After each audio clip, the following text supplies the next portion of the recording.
They say rock bottom is a place, a moment, a breaking point. For me, it was a Tuesday. I remember the sun bleeding through the blinds of my cubicle like it was mocking me, taunting me for believing I ever belonged there. Up on the 47th floor of Virex Tech, where executives walked on marble and ideas were supposed to change the world, I was just a name on a badge. A junior systems engineer. The kid who talked too fast, coded too deep, and dreamed too loud. My name is Micah Vance. And 5 years ago, I made the mistake of thinking brilliance was enough. I was 25, fresh out of grad school with a prototype that could have revolutionized enterprise data routing. I called it Synapse Grid, an adaptive platform designed to reduce back-end load by over 80% across legacy systems. I stayed up nights building it, skipped holidays, skipped meals, skipped life, just to be ready for the pitch that I thought would change everything. I walked into that boardroom like a soldier heading to war with nothing but a dream and some well-organized slides. Across the table sat Reagan Thorne, CEO of Virex Tech. His office smelled like mahogany and disdain. Next to him, my manager, Ellis Dean, the kind of man who shook your hand like he was testing your grip just to feel superior. I started the pitch. Numbers. Simulations. Live demo. This is absurd, Reagan said, barely looking up from his phone. You're telling me this thing you wrote in your pajamas cuts our data latency by half? I nodded. 83% reduction, actually. Real-time scalability with auto-recovery protocols. And it learns, adapts to system pressure like a neural net. He didn't even blink. Just waved a hand. We didn't hire you to fantasize, Vance. This isn't a TED Talk. Ellis cleared his throat. To be fair, sir. The pilot outperformed every benchmark we have. Reagan didn't even look at him. Micromanaging engineers are how we end up in lawsuits. Let the senior team handle innovation. Micah, go back to logging error reports. The air left the room. So did I. I walked out clutching my laptop like a broken limb. Not a single word of thanks. Not a single second glance. And that should have been it, just another idealist crushed by the machine. But the universe wasn't done with me yet. 2 weeks later, I got an anonymous link. A shared drive. Someone forgot to revoke my credentials. I shouldn't have clicked it. Inside was a folder titled Project Zephyr. And there it was, my architecture, my system diagrams, even the core algorithms, stripped of my name and rebranded under Ellis Dean's. They'd stolen it. They'd stolen me. But they misunderstood something crucial. They thought they were deploying a polished product. What they'd uploaded into their infrastructure was a prototype. An untested beta with a dormant kill switch built into its logic gates. Something only I knew existed. One mistake, and their whole backend would eat itself alive. I could have gone to HR. I could have sent a scathing email, reported them for intellectual theft, maybe gone viral with a sob story. But I didn't. Because revenge, real revenge, doesn't come from outrage. It comes from silence. From patience. From power. The next morning, I submitted my resignation. No theatrics. No burn the building down moment.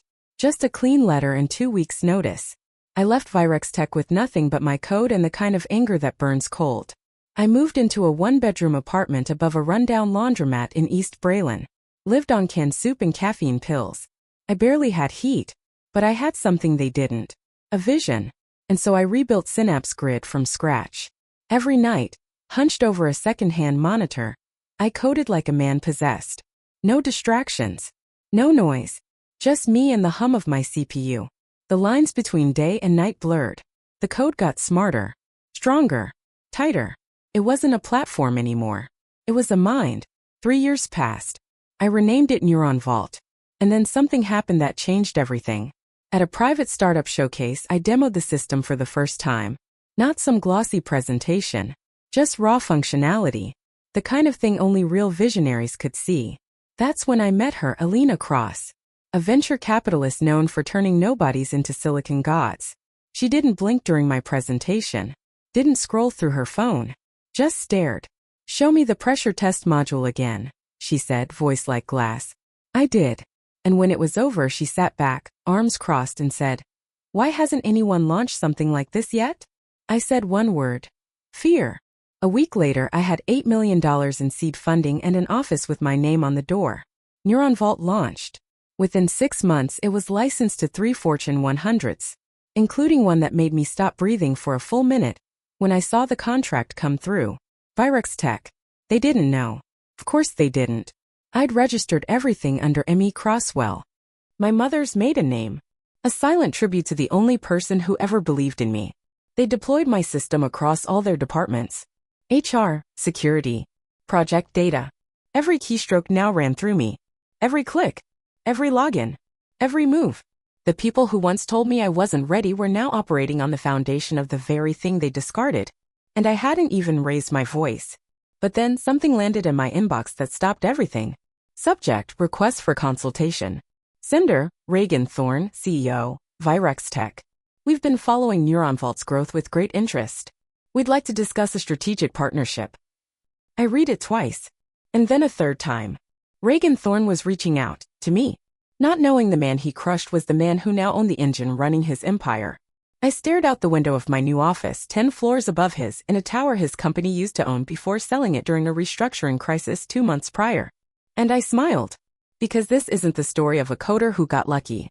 This is the story of a ghost they buried, coming back to claim the throne. When I was younger, I used to think revenge would feel loud. Like crashing glass. Or a courtroom shouting match. Or a dramatic monologue right before the credits roll. But the truth? Revenge sounds like nothing. It's quiet. Measured. A single email sitting in your inbox at 2:07 a.m. that changes everything. We'd like to discuss a strategic partnership. From the man who once told me I wasn't ready. The man who watched me pitch my soul, then handed it to someone else. Reagan Thorne. His name alone used to make my jaw clench. Now, it just made me laugh. I didn't respond. Not immediately. I waited 10 days. Let him sweat. Let his board scramble. Let the silence echo like thunder through every marble hallway of his crumbling empire. In the meantime, I visited the old building. The one where I was humiliated. The one that now had a NeuronVault access control system sign hanging over the revolving doors. I stood across the street, hood up, coffee in hand, and watched the employees swipe their badges, completely unaware that every line of their login software was written by the man they once ignored. The building was mine. They just didn't know it yet. Alina called the next morning. Did you see who reached out? I sipped my espresso. Oh yeah, I saw. You gonna meet him? Eventually. Micah, she said, voice low and surgical, you spent 3 years building something no one believed in. Now the man who stole from you is on his knees. This isn't just a business meeting. This is your reckoning. She was right. But I wasn't ready to walk in as just a man with a product. I wanted to walk in as a man who couldn't be ignored. So I changed. I got a full branding team to repackage me Crosswell. They gave me a new look, sharp suits, glass-wall boardrooms, a curated narrative. They made me feel like the executive I had pretended not to want to be. But the truth? I wanted all of it. I wanted every inch of power they once denied me. The NeuronVault system spread like fire, 5 more companies on board, including a defense contractor and a global bank. Our valuation tripled. Press started calling. Still I waited. And then on a cold Thursday morning I sent Reagan Thorne a reply. Let's meet. My office. Next Wednesday. 9 a.m. Don't be late. Alina grinned when she saw the message. God, you're cold. No, I said. I'm ready. That weekend, I flew out to Cordell Heights, a small town outside the city where I hadn't been in years. It was where my mother was buried. Her grave was simple. Clean. No fancy script. Just. Catherine Crosswell believed in light others couldn't see. I sat beside her stone with my laptop, watching the wind pull at the trees, and whispered, I'm about to take everything back. Just like you told me I would. The night before the meeting, I didn't sleep. I wasn't nervous. I was buzzing. Like lightning waiting to strike. I stood in front of the mirror at 4 a.m., rehearsing not what I'd say, but how I'd say nothing at all. Power isn't in words. It's in presence. At 8:56 a.m., my assistant buzzed my office. They're here. Send them in, I said, straightening my cuffs. And just like that, the ghosts walked through my door. Reagan Thorne. Same crisp suit. Same empty eyes. Behind him? Ellis Dean. My old manager. The man who stabbed me in the back and smiled while he twisted the knife. Funny. Neither of them recognized me. Why would they? I was no longer Micah Vance. To them, I was Mr. Crosswell. Thank you for seeing us, Reagan said. We're excited about the possibilities here. I nodded. Let them sit. Let them squirm. Let the silence work its magic. We believe a partnership could, Reagan began, but I cut him off with a raised hand. I'm aware of what you believe. But tell me something, Mr. Thorne. What do you actually know about NeuronVault? He hesitated, then launched into a prepared monologue. Buzzwords. Machine learning. Adaptive routing. Behavioral feedback. All the things that sounded smart on paper but meant nothing in code. Ellis nodded along like a bobblehead. I leaned back, folding my hands. You seem very informed, I said. But you forgot to mention your company's previous transformation initiative. Reagan blinked. We don't speak of that anymore, he muttered. Oh, I said. You mean the one that cost you $32 million? The one you based on borrowed architecture that blew a hole in your infrastructure. Ellis paled. Reagan looked like he'd swallowed glass. I don't know where you're getting that information, Reagan said stiffly. I smiled. Of course you don't. Because you still have no idea who I am. I stood and walked toward the floor-to-ceiling window, watching the skyline hum below. My voice dropped low, steady. Tell me, Reagan. What happened to the developer who built that architecture? The one you dismissed? The one you used? Silence. Ellis shifted in his chair. I don't know what you're referring to, Reagan said, but his voice was off now. Defensive. I turned and locked eyes with him. No. I stepped forward. Let me remind you. I tapped the panel on my desk. The wall screen lit up behind me. My original code. My diagrams. My name, Micah Vance, front and center. Reagan stood slowly, eyes narrowing. This is impossible. I offered. You were dismissed. Ignored. Called naive. Told to stay in my lane. Ellis stumbled backward in his chair, looking like he'd seen a ghost. I smiled, cold and final. You're not sitting in this office because you admire my work. You're here because you're desperate. Your infrastructure is decaying. Your competitors are outrunning you. And your shareholders are breathing down your neck. Reagan's voice cracked. This is a trap. No, I said. This is justice. I stepped closer. You didn't just fire a junior engineer, Reagan. You lit the match that burned down your own future. He opened his mouth to speak. But then, the door opened. Alina stepped in, folder in hand. Sorry to interrupt, she said with a glint in her eye. The acquisition paperwork is ready for review. Reagan froze. Acquisition, he whispered. I nodded. You didn't come here to pitch, Reagan. You came here to sell. You just didn't know it yet. When a man starts to drown, he'll grab anything. Even the hand that pushed him under. Reagan Thorne stood in my office, the color draining from his face as Alina handed him the acquisition proposal. His fingers trembled as he opened it, page after page of legal language he couldn't stop, couldn't slow, couldn't control. You're trying to buy Virex Tech? He asked, voice thin. Brittle. No, I said calmly. I already started. Ellis Dean shot to his feet. This is a bluff. You'd need a majority stake. Our board would never. I turned to Alina. Would you? She smiled. We currently control 46% through direct and proxy shareholders. By Friday, we'll hit 51. Board approvals are already logged. Ellis sat down like gravity had doubled. Reagan's mouth opened, then closed again. Why? He finally asked, barely louder than a whisper. I stepped around the desk, leaned against it, and looked him straight in the eyes. You stole from me. You humiliated me. You told me I wasn't enough. And now? I'm your majority stakeholder. He stared at the floor. It's not just business, is it? He muttered. No, I said. It's personal. But that's what makes it so perfect. For a long moment, there was nothing but silence. And then Reagan did something I didn't expect. He laughed. Not loud. Just a bitter, exhausted chuckle. You know what the irony is, he said, shaking his head. We knew. We knew it was your architecture we stole. Ellis warned me about the prototype being unstable.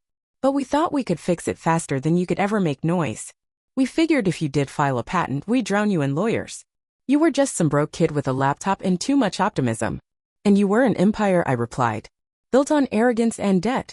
He glanced at the document again. So what happens now? You shut us down? Sell off the assets? Fire everyone who ever doubted you? I didn't answer right away. Because the truth is, I didn't know yet. When you've been dreaming of revenge for so long, you start to wonder what comes after the fire. I haven't decided, I said finally. Reagan looked up. Then why am I still here? And that's when Ellis, silent for the past few minutes, spoke. I warned you, he said, glaring at Reagan. You wanted her gone. I told you we should have handled it differently. Reagan's jaw tightened. Don't pretend like you weren't the one who put your name on her code. You told me to. You said if I didn't, someone else would. You said the board would back me. I raised a brow. Fascinating. Is this how you treated everyone beneath you? Reagan turned to me. If you want to fire us, just say it. No, I said, stepping forward. You don't get to walk away with a clean break. You don't get to fade into retirement with a golden parachute while I sit here holding the wreckage of everything you almost destroyed. What do you want then? Ellis asked. I want a review. Public, internal, external. I want every hire, every decision, every line of code audited. And if your names come up in any capacity that stinks of fraud or sabotage. I let the silence hang like a blade. You'll wish I'd just fired you. Ellis swallowed hard. Reagan just nodded. Slowly, like a man watching the ocean pull back before the tsunami hits. I should have taken you seriously, he said. Back then. I see that now. No, I said, voice low. You see what it cost you. That's not the same thing. I dismissed them with a nod and my assistant escorted them out. The room was quiet again. Too quiet. Alina stayed behind, watching me from the edge of the conference table. That went better than I expected. I didn't answer. I was staring at the empty chairs they'd left behind, the echo of their voices still vibrating in the walls. You okay? She asked. I nodded slowly. Yeah. Just. Not as satisfying as you thought it'd be? I turned to her. It's not the one I imagined. I always thought I'd feel something more. Power. Pride. Relief. And now it just feels like I walked through a door I've been staring at for years and found another hallway. She stepped closer. You think you went too far? No. I don't think I went far enough. She raised an eyebrow. Then what's holding you back? I paused. And that's when I said something I hadn't even admitted to myself. I don't want to be like them. I don't want to become the man who crushes people to prove a point. But I also can't let them off easy. I owe it to every junior developer they ever discarded like trash. Alina smiled faintly. Then burned the empire. But built something better in its place. I looked at her. Really looked at her. And for the first time in years I let myself trust someone. Stay, I said. Not just as an investor. As a partner. Her eyes softened. I thought you'd never ask. We shook hands. A real handshake. One not forged in manipulation or ego. Then I turned back to the window where the Virex Tech logo was still faintly visible on a neighboring building. Not for long. We spent the next 3 weeks finalizing the acquisition. Rebranding. Integrating NeuronVault into every corner of the company's decaying digital skeleton. And as we did, the cracks in Virex Tech's leadership became fissures. Departments complained of sabotage. Anonymous emails leaked. Someone had been bleeding contracts to competitors for over a year. And it wasn't Ellis. It wasn't Reagan. It was someone else. And when the internal audit landed on my desk, my blood ran cold. Because the name at the center of the betrayal was someone I trusted. Betrayal is never loud. It doesn't kick down the door or scream your name. No, betrayal is soft. Polite. It knocks gently and wears a familiar face. The audit file sat on my desk like a loaded gun. It was 2:37 a.m. when I opened it.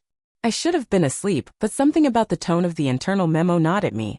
Keywords: unauthorized access, data siphoning, deliberate obfuscation of system logs. I skimmed past the reports, past the flagged IP addresses. Then I saw it. A name. Alina Cross. For a second, I stopped breathing. No. It had to be wrong. A mistake. An alias. Something. But it wasn't. There it was, clear as day. Her credentials. Her digital fingerprint. Not once. Not twice. But dozens of times across key client databases. Each breach subtle, surgical. She hadn't been accessing our platform. She'd been selling pieces of it. Licensing components to offshore shells. Strip mining innovation to build silent competitors. The woman I had just called my partner. The one I trusted when no one else would. I sat there alone in my penthouse office, the city lights stretching endlessly below, and felt it, the sickening weight in my chest. It wasn't anger. Not yet. It was grief. Because this wasn't just betrayal. This was a kill shot. And she smiled when she pulled the trigger.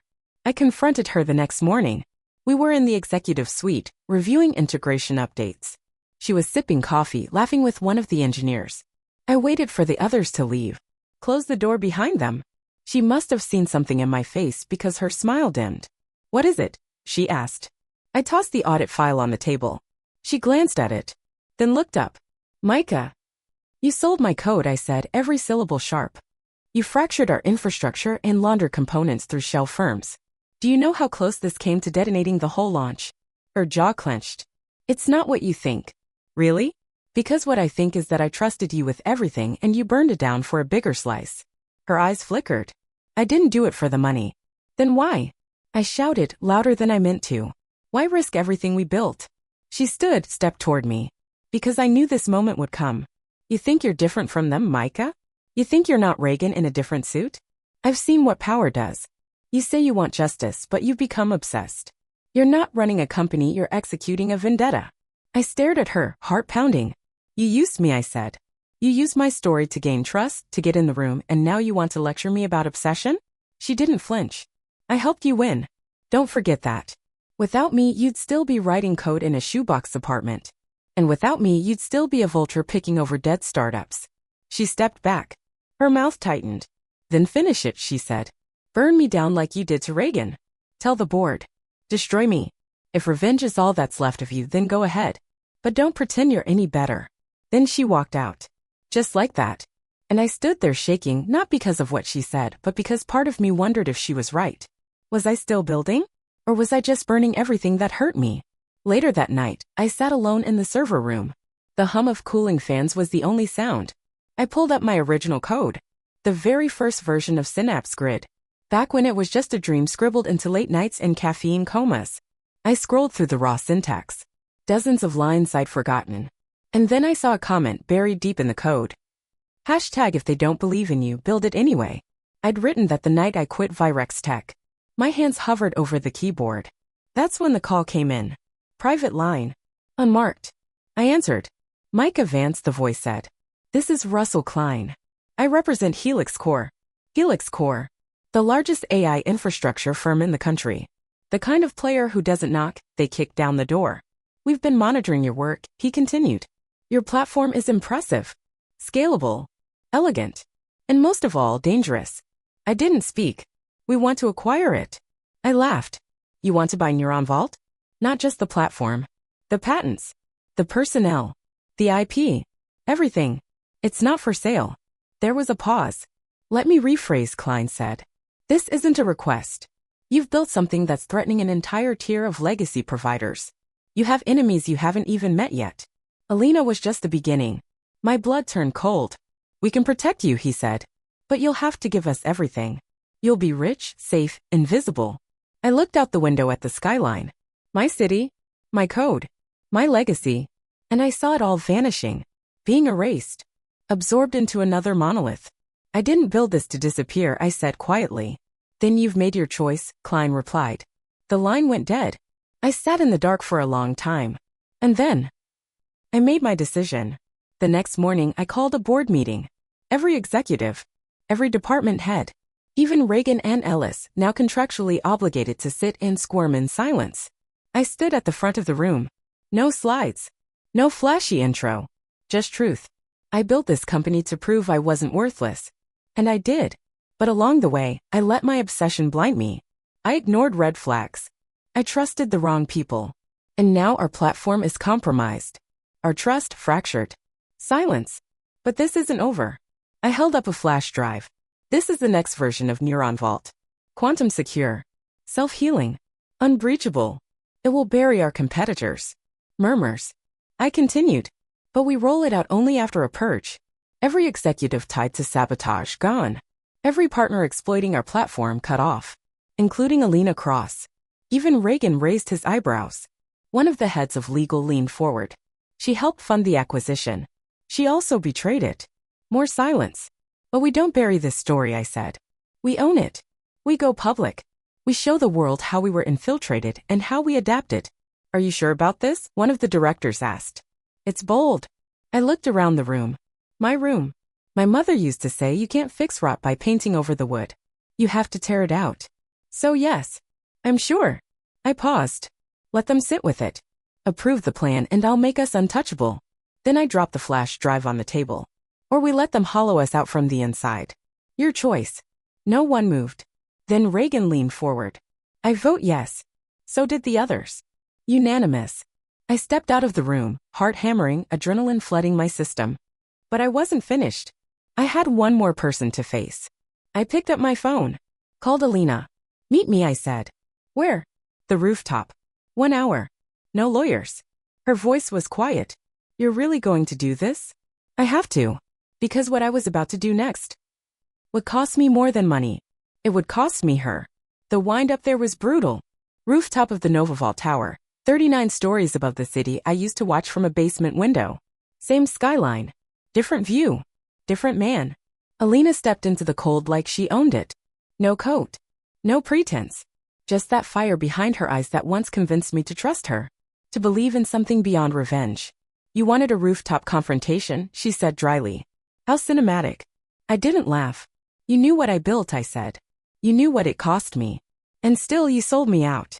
I didn't sell you out, she snapped. I sold a system. Because systems are meant to evolve.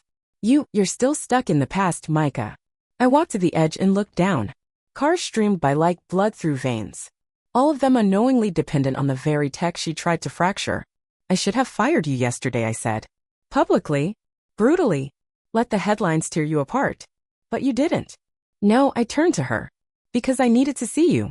I needed to understand why someone so brilliant, so strategic would risk it all for what? A few shell deals? A stake in Helix Core. She didn't speak. So I answered for her. You thought I was becoming like them. Reagan. Ellis. The old guard. You thought I was obsessed with revenge. She flinched. Here's the thing, Alina. You were right. I was obsessed. For years it was the only thing keeping me upright. But you didn't do this to save me. You did it because you thought I wouldn't notice. Because you thought I needed you. I did help you, she said quietly. Without me, NeuronVault wouldn't exist. You're right. And for that, I owe you something. She raised an eyebrow. What? A thank you. No, I said. A choice. I reached into my jacket and held out an envelope. Inside, her severance, her non-disclosure, and one final option: retain a small, silent equity share or walk away clean. She stared at it like it was radioactive. You want me to disappear? I want you to choose, I said. Walk away and never work in this industry again. Or stay in the shadows, benefit from what we build, but lose the right to ever speak my name in a boardroom again. She looked at me for a long time. Then she laughed, a tired, painful sound. You know, when I met you, I thought you were different. That maybe for once I'd found someone who didn't let pain turn them into a tyrant. I'm not a tyrant, I said. I'm a survivor. There's a difference. She took the envelope. And for the first time, she looked small. I hope it was worth it, she said. Everything you burned. I stepped closer. It wasn't about burning, I said. It was about clearing space. Because the system we inherited? It was rotten. Built by men who looked at people like me and said, not yet. Men who smiled as they stole everything we bled for. I turned toward the rising sun. But I built something better. And now I'm going to protect it. Even if I have to lose everyone I trusted along the way. She nodded. Just once. Then she walked away. No dramatic exit. No last-minute twist. Just silence. And that hurt more than I expected. A week later, the press conference aired live from the NeuronVault atrium. Behind me, a glass wall faced the Virex Tech building, now a regional shell, running on the same code I once pitched in a forgotten boardroom. I wore the same jacket I wore the day I was fired. Cleaned. Pressed. Symbolic. I'm not here today to sell you a product, I told the cameras. I'm here to tell you a story. About what happens when those at the bottom stop asking for permission. I told them about the betrayal. The theft. The rebuild. I told them about Synapse Grid. About NeuronVault. And about the cost of silence. Let this be a warning, I said. Not to the dreamers. But to the thieves. Innovation doesn't come from the top down. It rises relentless from those you underestimate. The room erupted. Applause. Flashbulbs. Questions. But I didn't stay long. I stepped off the stage and vanished through the side door. Because this wasn't about applause. It never was. In the months that followed, NeuronVault swallowed Virex Tech whole. We restructured. Rehired. Rebuilt. Ellis Dean? Let go. Quietly. No scandal. Just a closed badge and a forgotten email address. Reagan Thorne? Retired. Early. His name scrubbed from the company's walls like it had never been there. And Alina? She took the silent equity. I don't know where she is now. Part of me still misses her. But the system is clean. And the code? Stronger than ever. Sometimes, late at night, I sit in my corner office and open the folder labeled Legacy. Inside is the original pitch deck they laughed at. The one Reagan dismissed. The one Ellis stole. The one Alina once held in her hands. I keep it as a reminder of who I was and who I'll never be again. I used to believe that revenge was the end. It's not. Revenge is the reset button. What matters is what you build after. So if you're still reading, still listening, hear me. You will be underestimated. You will be dismissed. You will be told to sit down, be quiet, be patient. But if the system won't make room for you, burn it, build your own, and make them watch. Because when the ones who buried you come knocking, let them find out you didn't just survive. You rewrote the code.